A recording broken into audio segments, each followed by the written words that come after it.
کوئی تھوڑے علاقے کا ڈھیر سیاح ہویا تو آخیا کہ جی میں کو بئی پر نہ دو، پہلی پرانی تھی گئی ہے ہوں میں کو کوئی نوی لاوی چا پر نہ ہو، یہ شے منگنی ہے اور کیا منگیا۔ خواجہ باقی باللہ رحمت اللہ علیہ بٹیارے کا ہاتھ پکڑے کھڑے ہیں، فرمانے لگے مانگ کیا مانگتا ہے؟ وہ تباخی بھی دلی کا تھا نا، کہنے لگا حضرت بس اللہ کا دیا سب کچھ ہے، بس آپ رہنے دیں۔ فرمایا نہیں نہیں، مانگ کیا مانگتا ہے؟ اس نے کہا حضرت پھر اگر دینے پہ ہی آئے ہو نا، اور اگر اتنا ہی دریائے کرم جوش میں ہے اور آپ دینے کا جذبہ لیے ہوئے ہیں، پھر مجھے اپنے جیسا بنا دو، اپنے جیسا بنا دو۔ کیا مانگا ہے؟ مجھے اپنے جیسا بنا دو۔ فرمایا نہیں برداشت کر سکے گا۔ کہنے لگا پھر پوچھتے کیوں ہو کیا مانگتا ہے؟ جب دینا ہی کچھ نہیں تو پوچھتے کیوں ہو؟ اگر دینے پہ آئے ہو اپنے جیسا بنا دو۔ یوں لکھا ہے کہ خواجہ باقی باللہ نے اس بٹیارے کو اپنے سینے سے لگا کر کے تھوڑا سا دبایا تھا، پٹاخ کر کے روح نکل گئی بٹیارے کی۔ بلا جو تجلیات خدا بندی بتدریج آہستہ آہستہ سینے میں آئے تھے، ان کا کرنٹ وہ یکدم برداشت کیسے کرتا؟ میرا عرض کرنے کا مقصد یہی ہے کہ ہم لوگ اپنے آپ کو کب سنبھالیں گے، اور وہ کون سا وقت آئے گا کہ ہم اس بات کے قائل ہوں گے اور تسلیم کریں گے کہ جو کرتا ہے خدا کرتا ہے، بندہ کچھ نہیں کر سکتا۔ تو میں نے اس لیے عرض کیا، مجذوب کہتا ہے نفس اور شیطان ہے خنجر در بغل، نفس اور شیطان ہے خنجر در بغل، وار ہونے کو ہے اے غافل سنبھل۔ کبھی 4 دن بیٹھ کے اللہ اللہ کر لی، تسبیح پھیر لی، تو دوسروں کو یہ تو دنیا کے دھندے میں پھنسے ہوئے ہیں، میں بہت بڑا ولی ہوں، میں بہت بڑا ابدال ہوں، مجھ سے بڑا تو کوئی نیک ہے ہی نہیں۔ یہ بہت بڑی مار ہے شیطان کی۔ اسی کو کہتا کہ نفس اور شیطان ہے خنجر در بغل، وار ہونے کو ہے اے غافل سنبھل، آ نہ جائے دین و ایمان میں خلل، آ نہ جائے دین و ایمان میں خلل، باز باز آئے بدعمل۔ کچھ تو سوچ، کس کی تو پیداوار ہے؟ کس نے تجھے بنایا؟ کس نے تجھے یہ آنکھیں دی؟ کس نے یہ لب دیے؟ کس نے یہ دل دیا؟ کس نے یہ دماغ دیا؟ کس نے یہ شعور بخشا؟ کس نے یہ ساری چیزیں عطا فرمائی؟ اللہ پاک کی ذات فرماتی ہے او لوگوں، مجھے بھی بڑا دکھ لگتا ہے، مجھے بھی بڑا صدمہ ہوتا ہے، میرا قہر جوش میں آ جاتا ہے جب پیاری شکل بناؤں میں، پیاری صورت بنائی میں نے، پیارا ماتھا سونی شکل بنائی میں نے، جب میری چوکھٹ کے سوا دوسروں کے دروازے پہ جا کے تو ماتھا رکھتا ہے، فرمایا میرا قہر جوش میں آتا ہے تجھے برباد کر دوں۔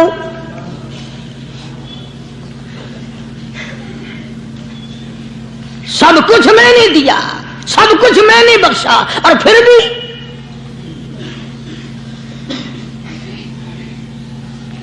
شاہ عبد القدوس گنگوہی رحمت اللہ علیہ بہت بڑے بزرگوں میں سے گزرے ہیں، بہت بڑے اللہ والے تھے۔ ایک راستے سے گزر رہے ہیں، مریدین ساتھ ہیں، حلقہ ساتھ ہے، راستے میں ایک گندگی کا ڈھیر پڑا ہوا تھا، بدبو آ رہی تھی، تو شاہ عبد القدوس نے اپنے حلقے اثر کے لوگوں سے اور مریدوں سے کہا ٹھہر جاؤ۔ حالانکہ لوگ ناک پہ کپڑا رکھ کر جلدی گزرنا چاہتے تھے، بدبو سے بچنے کے لیے تیز رفتار وہاں سے گزرنا چاہتے تھے، مگر شیخ کے کہنے پر کھڑے ہو گئے۔ شکر ہے تم نہ تھے، تم جیسے وہاں مرید بھی نہیں تھے، ورنہ کہتے کہ اے پھٹ گیا شیخ ہے، تو پتہ ہی نہیں لگتا برائی دا چنگائی دا، گندگی دے پہ کولساں کو کھڑائی کھڑے۔ شاہ عبد القدوس رحمت اللہ علیہ گنگوئی رحمت اللہ علیہ نے فرمایا او لوگوں، یہ گندگی، یہ پخانہ، یہ افولت والی چیز تمہیں ایک سبق دے رہی ہے۔ وہ بڑے حیران ہوئے کہ گندگی سبق دے رہی ہے کہ ہاں یہ بدبو کا ٹھکانہ یہ سبق دے رہا ہے کہ ہاں یہ ایک سبق تمہیں پڑھا رہا ہے۔ اور وہ کیا؟ شیخ فرمانے لگے یہ گندگی تم سے کہتی ہے لوگوں، کل سے پہلے میں مٹھائی کی صورت میں حلوائی کی تھال میں رکھا ہوا تھا، جو دیکھتا تھا اس کے منہ میں پانی آ جاتا تھا، حلوے کی صورت میں تھا، جلیبی کی صورت میں تھا، امرتی کی صورت میں تھا، اور اے گندگی کا ڈھیر لوگوں تم سے یہ کہتا ہے کل میں فروٹ والے کی ٹوکری میں رکھا ہوا تھا، اناج کی شکل میں تھا، غلے کی شکل میں تھا، پھل کی شکل میں تھا، فروٹ کی شکل میں تھا، مٹھائی کی صورت میں تھا، جو مجھے دیکھتا تھا اس کو میں پیارا لگتا تھا، میری چاہت معلوم ہوتی تھی، میری ضرورت معلوم ہوتی تھی، جو دیکھتا تھا منہ میں پانی آ جاتا تھا۔ او انسان، ایک رات تیرے پیٹ میں جانے کا اتفاق ہوا، او انسان آ دیکھ لے میرا کیا حال بن گیا۔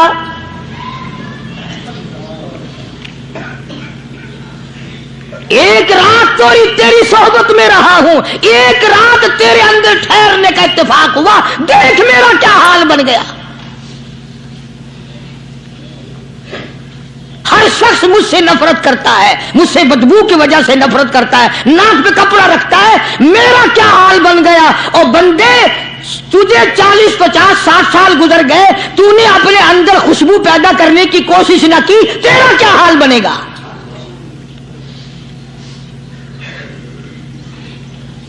سارے لوگ حیران ہوئے کہ شیخ نے کیا بات فرمائی۔ حضرت شبلی رحمت اللہ علیہ بہت بڑے بزرگان دین میں سے گزرے ہیں، اپنے ساتھیوں مریدوں کے ساتھ چل رہے ہیں، چلتے چلتے کہ جیل خانے کے آگے سے گزرے، وہاں کسی ڈاکو کی لاش لٹکی ہوئی تھی، ایسی لاش کے جس کے دونوں پیر نہیں، دونوں ہاتھ نہیں، گردن نہیں، ایسی لاش لٹکی ہوئی ہے، اس کے دونوں پیر بھی نہیں، دونوں ہاتھ بھی نہیں، سر بھی نہیں۔ تو حضرت شبلی رحمت اللہ علیہ نے جا کر اس لاش کو جس کے پیر ہاتھ نہ تھے، گردن نہ تھی، بوسا دیا، چوما اسے۔ تو سارے مرید کہنے لگے حضرت جی یہ کسی ولی کی لاش تو ہے نہیں، یہ تو سراسر نظر آتی ہے کسی بدماش کی ہے، ہاتھ بھی کٹ گئے، پیر بھی کٹ گئے، گردن کٹا بیٹھا۔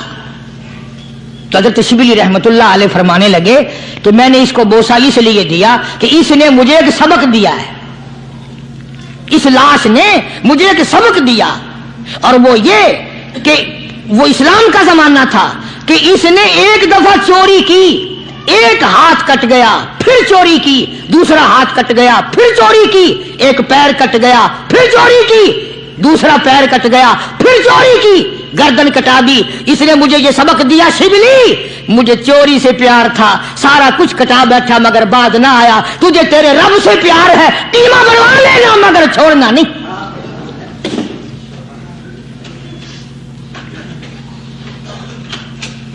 آج ہم اپنی زندگی کا محور آخر کبھی تو چیک کریں۔ نوجوانوں، پڑھنے والوں، سوچو تو صحیح کہ ہماری سمت کدھر کو ہے، ہمارا رخ کدھر کو ہے، سوچ ہماری کیا ہے اور رفتار ہماری کیا ہے، اور ہم جا کس طرف کو رہے ہیں۔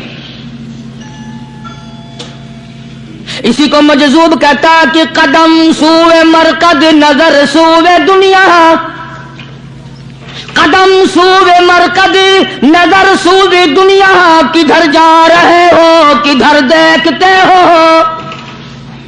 روزانہ قدم بقدم قبر کے قریب ہو رہے ہیں، قبر کے نزدیک آ رہے ہیں، ایک ایک قدم ہمارا آگے سے آگے، آگے سے آگے بڑھ رہا ہے، اور نظر ہماری اوپر اوپر چلی جا رہی ہے، اس سے بڑا بن جاؤں، اس سے بڑا بن جاؤں، اس سے بڑا بن جاؤں۔ حضرت شیخ عطار فرید الدین رحمت اللہ علیہ بہت بڑے بزرگان دین میں سے گزرے ہیں، اسی بات کو نقشہ کرتے ہوئے فرماتے ہیں کہ مرد راہ راہ بوریا قالین بود، مرد راہ راہ بوریا قالین بود، زاں کے خستش عاقبت بالین بود۔ اللہ والے کے لیے یہ چٹائی، یہ کھجور کی چٹائی قالین ہے، غلیچہ ہے، صوفہ سٹا ہے، یہی تخت شہنشاہی ہے۔ کیوں؟ اس لیے کہ آخر کار سرانہ جو ہے وہ کچی مٹی کا بننا ہے۔ اور شیخ نے بڑی عجیب بات کہی آگے چل کر، کہتا ہے کہ خرقہ پشمینہ را بردوش کن، خرقہ پشمینہ را بردوش کن، شربت ادنا مرادی نوش کن۔